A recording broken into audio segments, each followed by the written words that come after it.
not surprisingly, the first way to purify the ego is by knowing God, because you can't really have a God-centric life if you don't really know God. So that's a key factor. So belief and knowledge of God are the first steps in getting close to Him. We say, and in the Quran it says, and do not be like those who are oblivious of God, and so God has made them oblivious of their own selves. Very interesting how it connects the two. The knowledge, or if you're oblivious of God, you're oblivious of yourself. They're seen as being interconnected, interrelated. One is dependent on the other. So in other words, if you know God, you know yourself. It really is giving that kind of message. And I suppose, I see that with, you can see this in all types of relationships in a way. Because your relationship with God is, your connection with God is a relationship. And so if there's a relationship, in this case, there's two entities. One is God, one is you. So if you don't have a connection with God, that relationship is going to be quite weak. And we can, even in our everyday life, it's like that. Think of those you have a close relationship with. It's usually those who you think about a lot, or you see a lot, or you have strong emotions towards them.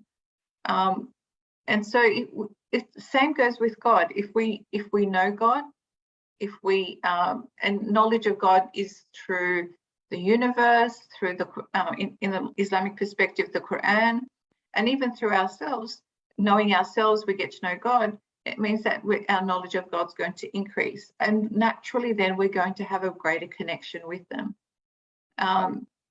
Like I said, your connection with a family member is going to be very different to someone on the street who you've never met, that you've seen for the first time. So the more you get to know God, the more the connection is there. And that should really lead to the love of God. Because the more you get to know someone who has good qualities, even in the human domain, the more you get to love them. And, if Allah is the essence or the source of goodness, if He's the source of beauty, if He's the source of, the various names of God, like the just, the wise, the compassionate, the forgiving, the more you get to know that these qualities of God are there, and you get to know God through these, then you naturally incline to loving God. And so you can see how knowledge of God is very important in putting the ego in its place. All the things we're going to talk about are really about putting the ego in its place. Because if the ego, so let's say an untamed ego doesn't want to recognize God. It thinks it is it. It is the best thing in the world.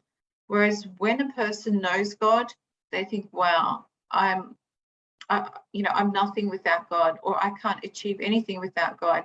If He doesn't, without His willpower, I have no willpower. So you realize how connected you are. You become like a child with a supporting, loving parent, and you realize your dependence on that parent, and in this case, you realize your independence on God.